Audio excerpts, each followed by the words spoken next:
Mbote lisusu bandeko na ngai na bandeko oyo ngai na ebisaki bino ke tozana stock ba conteneur na ba conteneur ya ba image parce que nous nous sommes déployés pour na ko servir bino le temps ya commenter le temps ya ko regrouper ainsi de suite pour na ko pesa bino yango bandeko na ngai on se bat sans courant on se bat sans internet à Kinshasa mais pour que to pesa bino ba information yango ko pesa batu kipelekese bakoyeba tenini ko salem na kati ya image to ko présenter bino lelo bokomona Kapangala Mwanza Thérèse tango azalaki na bomoi tango azokweya tango azana se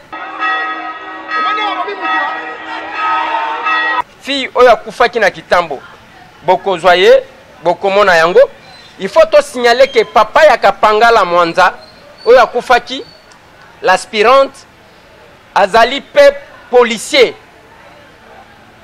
oyo ateyaki na Saint-François ya kitambo azali noko na ye. Ce sont des précisions qu'il faut qu'on soit parce que tout le monde déjà ba débat et comme ko salem et bokomona la position ndenge nini batu bazalaki ko avancer ndenge nini batu bakutanaki ndenge nini na niveau vélodrome bakangaki batu bazongi na paroisse ke masasi ebandi kobeta ezaba masolo bokolanda animage bande konangai parce que loko ko kamwisa ngai c'est quand batu bazotia makelele kolobela makambwe ya expression libre na ebite soki eza maboma soki eza nini expression libre eza aussi manifestation libre manifestation pacifique ya ba congolais mais oyo bozali kopekisa tango bozolobela makambwe ya ba élection ba bazo tambola wana bazaba nani élection ezanini eza batu wana nde ba votaka tozaki kozela chibala na lumbala babima ba marché total bango bakobima na batu combien peuple akobima combien na préciser bino lisusu bande konanga que monsieur l'abbé oyo toyebisaki bino na bakangaki kuna na quartier ancien combattant père Dieu donné Mukinai ya Saint-Christophe oyo ndenge na ebisaki bino bayaki kotika yesu pression na butu. Qu'est-ce qui s'est passé kuna boyoki batu miso balingi bakosa Félix Kabanga la kisaka batu ki aza populaire awa yanda kitaka na nini tangu babandi ko beta masasi batu bamoni côté ba militaire bazali bakende ko se réfugier. C'est comme ça que moi na mobali wana Félix Kabange abengi on a arrêté batu ebele pona la kisabatu kezandenge et les gens ont été torturés tozo lukabango pona opesa bino ba témoignage. C'est ce qui s'est passé makambu ya koko sabatu soki ndenge nini ezate parce que bokolanda image ya Saint Charles Luanga wana tozana kuna na bandal ndenge na yebsa kabino eza musala oyo biso toko sala boko kamwa meza musala nalingi to banda na image oyo ya Saint-François côté mutu akufi mais avant que to banda nango to kende na bandal bomona quelques images ya oyo lekaki na bandal ozali moto soki oza pena na motema ya solo solo oyebaka te soki ozali moleki nzela salake na nsima na yo bato batikala na malamu bato batikala na boboto bato batikala na kimia eloko bato bazali koluka se yango wana na mosala esika ozali sala mosala na ndenge elongo bani mpo ozali no kaka moleki ozali moleki okokufa alors sala malamu l'idée ya tokoki kokanga na l'idée ya sango polo ya boana nazali se moto nakoki komimona lokola nzambe te ata kutu natondani na mbongo ata kutu natondani na succès okotika yango soki balengele maponami na bosembo Pe maso maleka na boboto. Pe na bopesi limenya na bato. Tokobondela yo po ya bana mboka Kongo.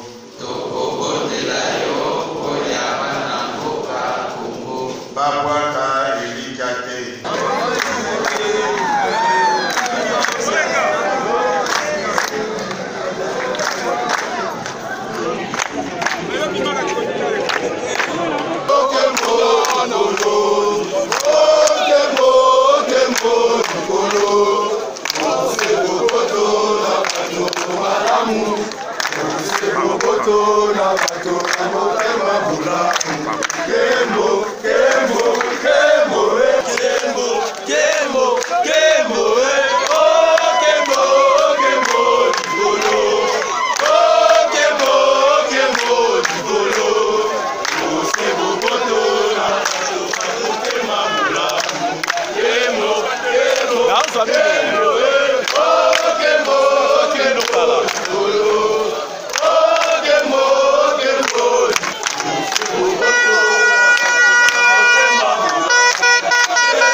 Ezalaki bongo na bandali bandeko na ngai. Totali Sabino, qu'est-ce qui s'est passé ce Saint François na Kitambo bisika bato bako parce que tant bazo loba la police a lobby 2 bazo pesa sa version bako pesa. Est-ce que bazo yeba que ils seront contredits? Ce n'est pas normal. S'il y a eu mort d'homme, vous déclarez qu'il y a eu mort d'homme. S'il y a eu dérapage, ceux qui bossent là qui ont siamanté parce que chaque fois c'est la protection des sangs ou le maintien de l'ordre public sur base ya makila. Ozoluka comme maintenir ordre public mais batuba kufa. Image.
Vous voyez, les gens marchent pacifiquement, mais ils commencent à nous tirer sur nous.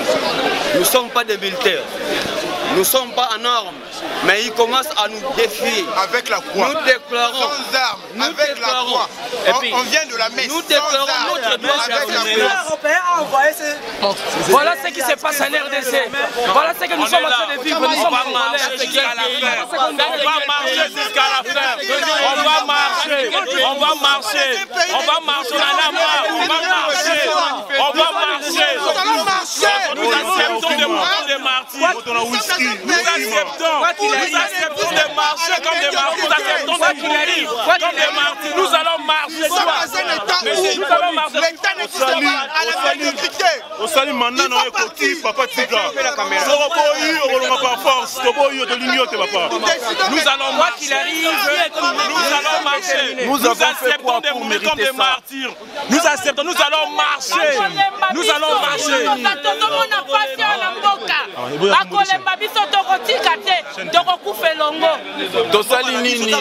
Tozali na droit ya manifester. S'il y a quelque chose qui ne va pas, nous avons ces droits-là. Nous avons manifester 10 000 fois.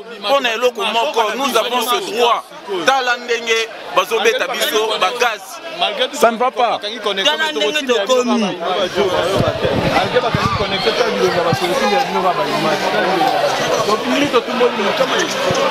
La croix est sortie présent. La croix est sortie encore.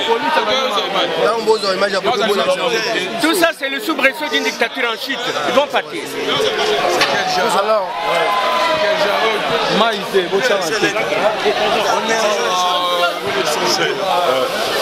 C'est complètement inacceptable.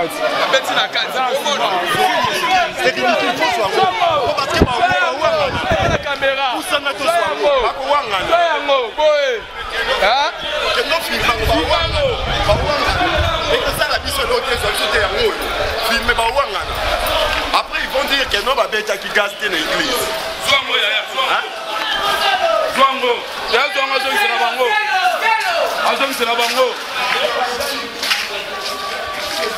Il faut nous dire que va bêta une église. Voilà.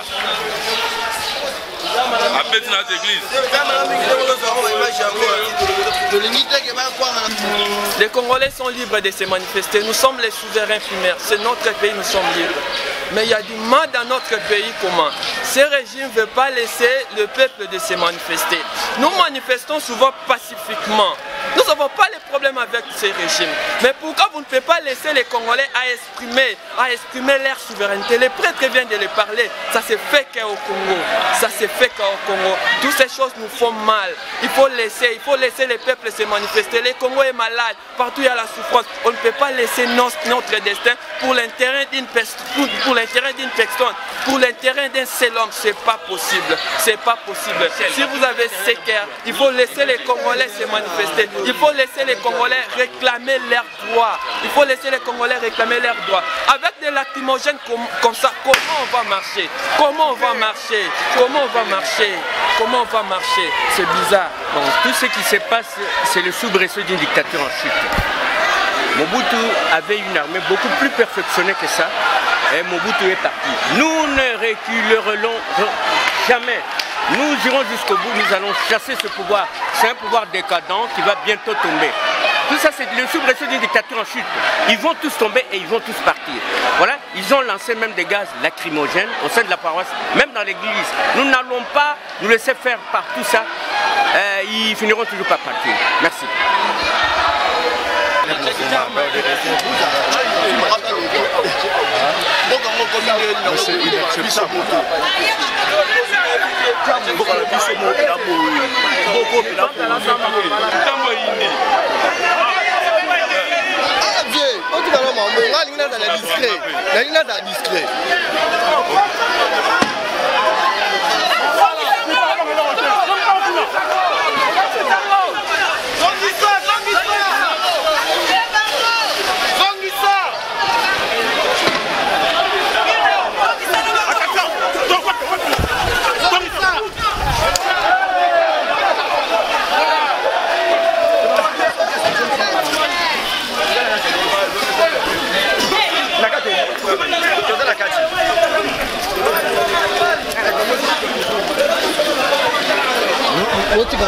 peut parler.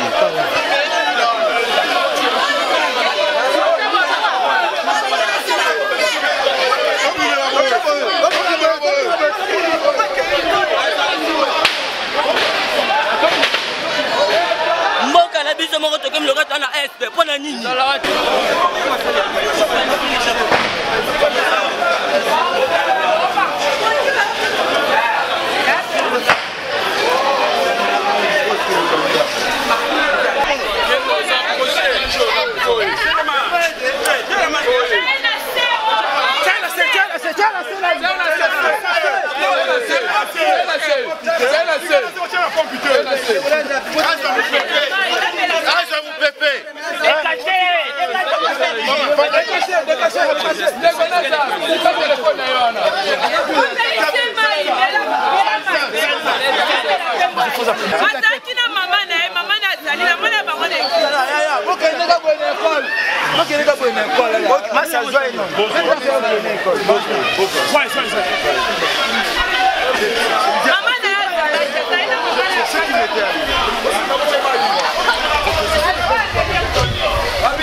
avec la croix, bah si tu te rebêtes dans notre bon longwa. Tu es sur le salle nini bon Lucas Tiango. Nini Vedeni. Vedeni, imagine il y a trop. Les hommes marchent nous sommes gérés par une bande de médiocres. C'est vraiment une bande de médiocres qui nous gère. Nous avons des chapelets, nous n'avons que des chapelets, des croix et des instruments de prière, des éléments de prière. On tire des balles réelles et on nous jette de gaz. Vous voulez diriger les hommes que vous voulez encore détruire. On ne peut pas construire une société sur des cadavres, juste sur des morts. Et je crois que c'est la population, c'est le peuple qui est souverain. Il va continuer à réclamer ce qui lui appartient. C'est les pouvoirs que vous détenez, dont vous faites un mauvais usage aujourd'hui.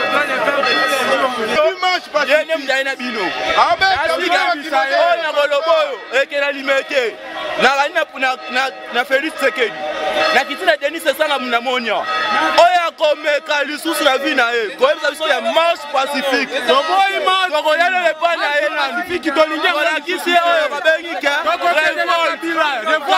nous allons marcher. Nous acceptons des mauvais comme des martyrs.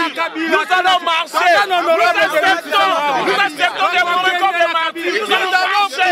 Nous allons marcher aujourd'hui.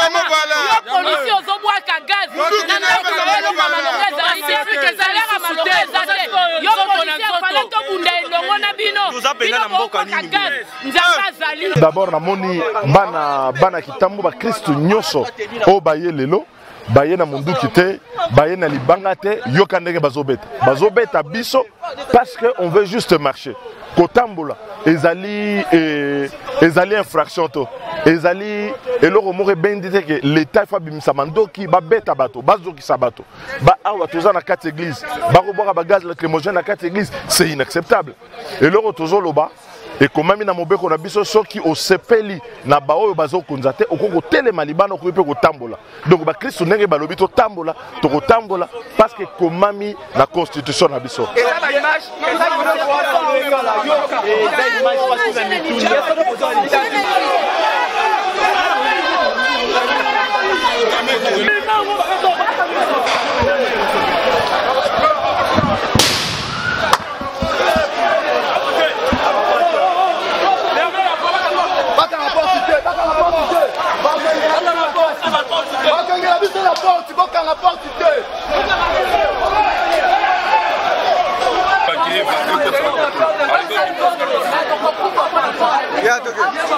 Et honorable des gaz, même jusqu'à l'intérieur de l'église. Honorable, je voudrais ici là-dessus, vu la gravité de la situation d'avoir votre... La liberté religieuse est la mère des libertés. S'il y a aujourd'hui une liberté d'opinion, ceux qui connaissent l'histoire des idées savent que c'est d'abord la tolérance religieuse. On ne peut pas, sur le lieu de culte, faire usage de la violence, des intimidations et que les gens subissent des persécutions à l'intérieur des églises et qu'ils manifestent sans armes, pacifiquement, et qu'on puisse ainsi restreindre leur liberté. Ceci est inacceptable. On a franchi les lignes rouges. Il n'y a plus rien qui soit acceptable dans ce pays et ce n'est pas dans ces conditions que nous allons aller aux élections. Et ce n'est pas par ces intimidations qui vont ramener la paix et que nous pourrons aller aux élections. On ne pourra pas aller aux élections s'il n'y a pas la décrispation, s'il n'y a pas restauration de l'ordre démocratique. Ces conditions sont inacceptables pour un pays qui se fait un état de droit.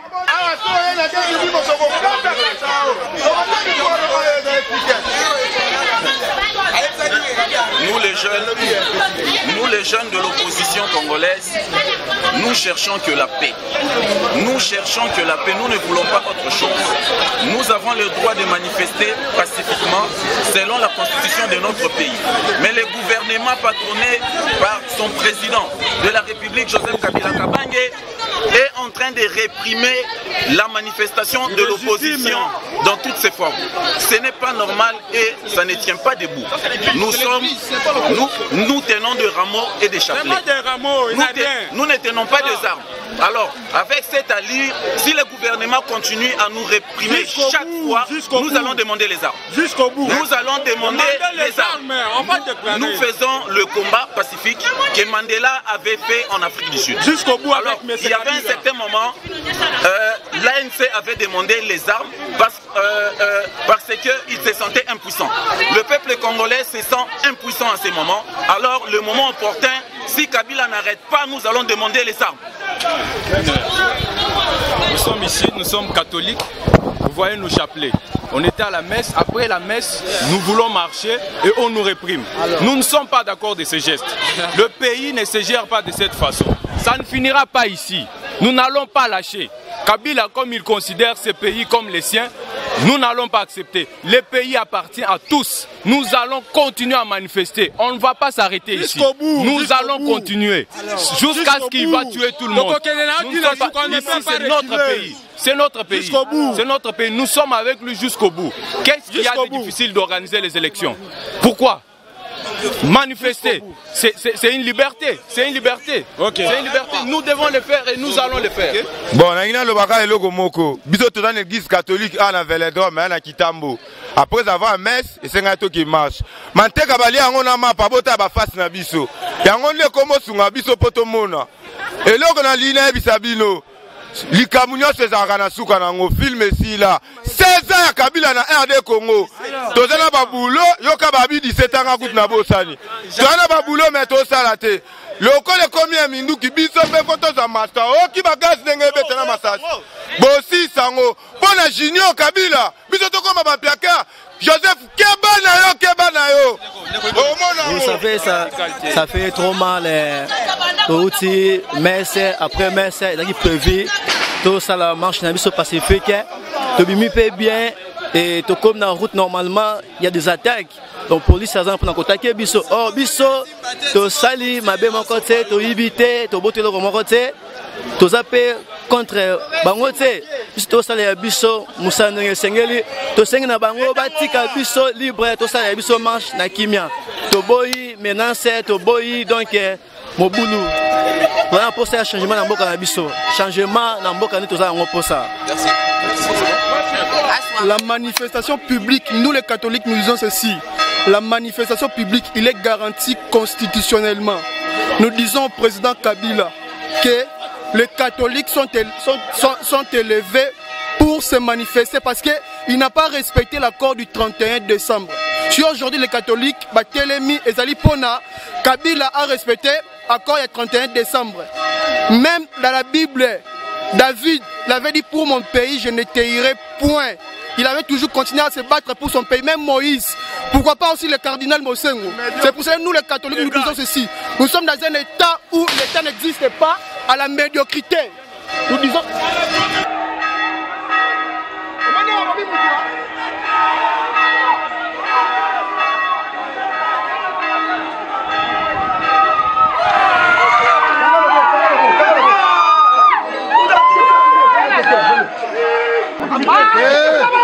Benda ina kati, kote na kati. Benda ina. Kanga lizita. Benda lizita. Teko kanga pota te. Pota te. Awa. Benda na mwa.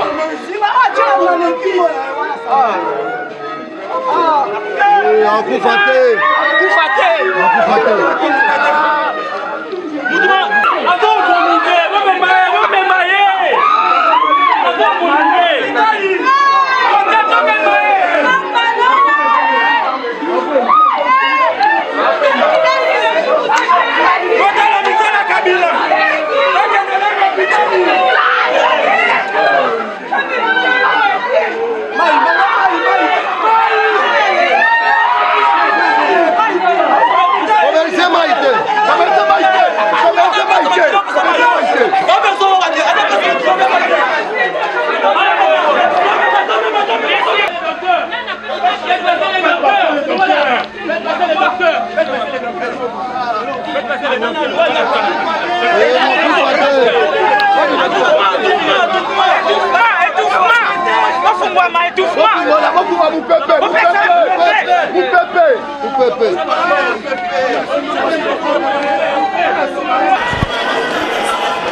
Ce n'est pas vraiment de notre droit. C'est de notre droit. Est-ce que dans la vie, avec nos chapelets, avec nos bibles, est-ce qu'aujourd'hui,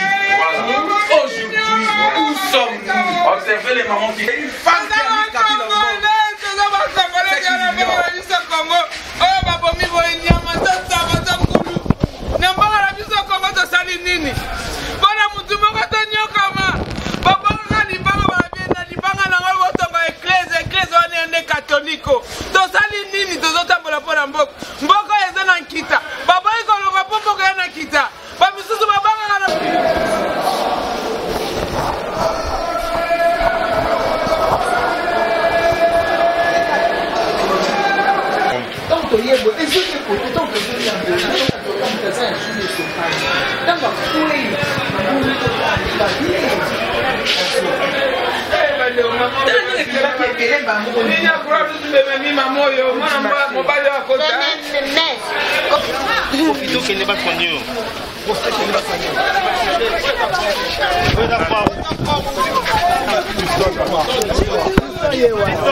Papa, il faut qu'il y ait des gens qui les gardent.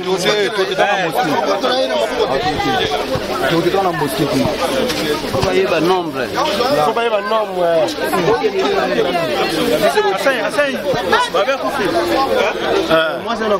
Moi, ça confie.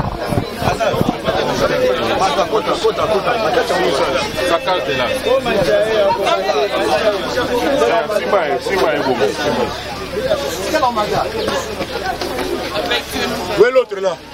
Ouais, fais ça. Où est l'autre blessé? L'autre blessé. Où est l'autre blessé là? Ouais, bien le colo. Oh, ils ont croix rouge in the baum. Croix rouge, ça est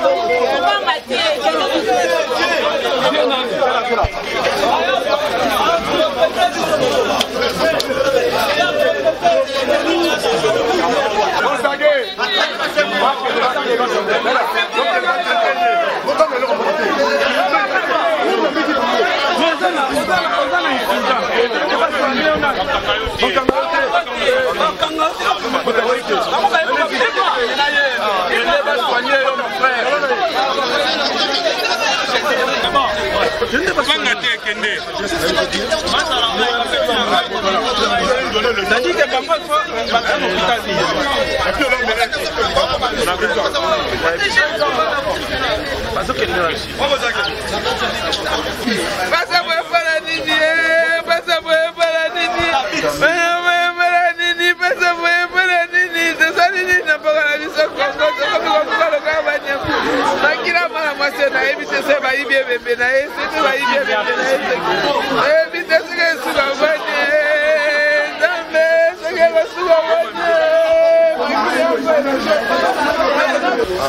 tu as bon de dire pour la 4e, c'est comme voilà.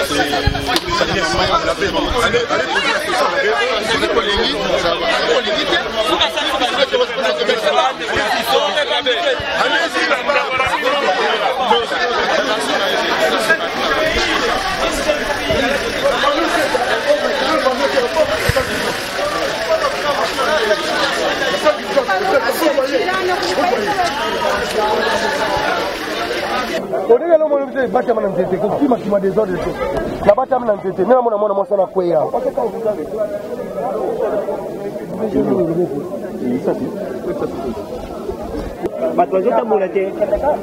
Il faut faire la guérilla urbaine. Avec l'État, avec les marques, c'est ce qu'on appelle la guérilla urbaine. C'est ça.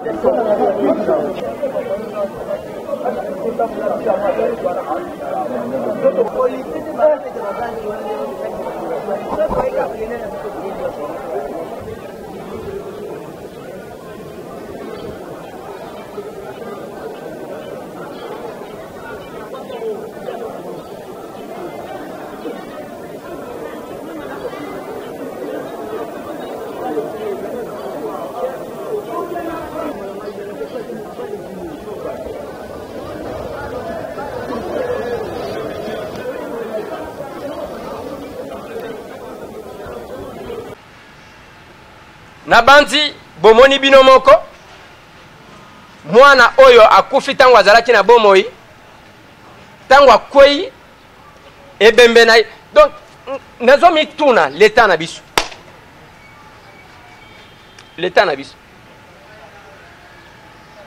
l'état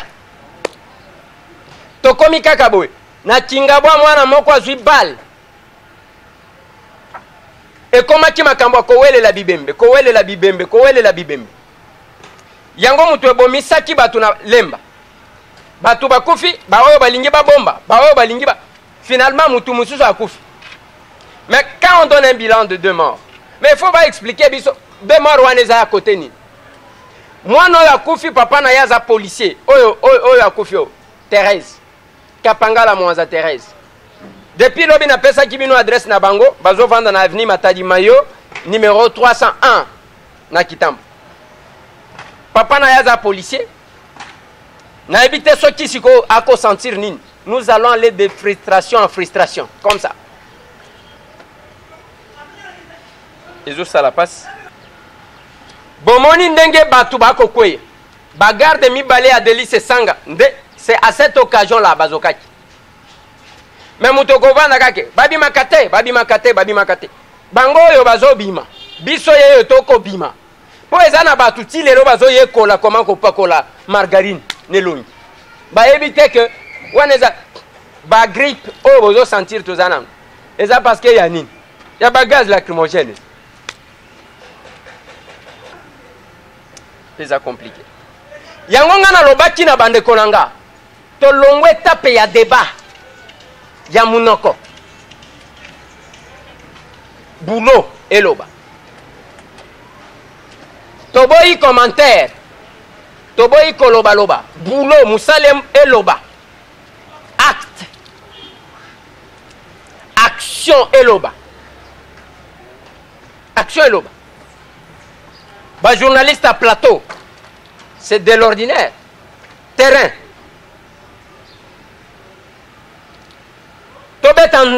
par rapport à Moussala. Et l'histoire est en train de s'écrire.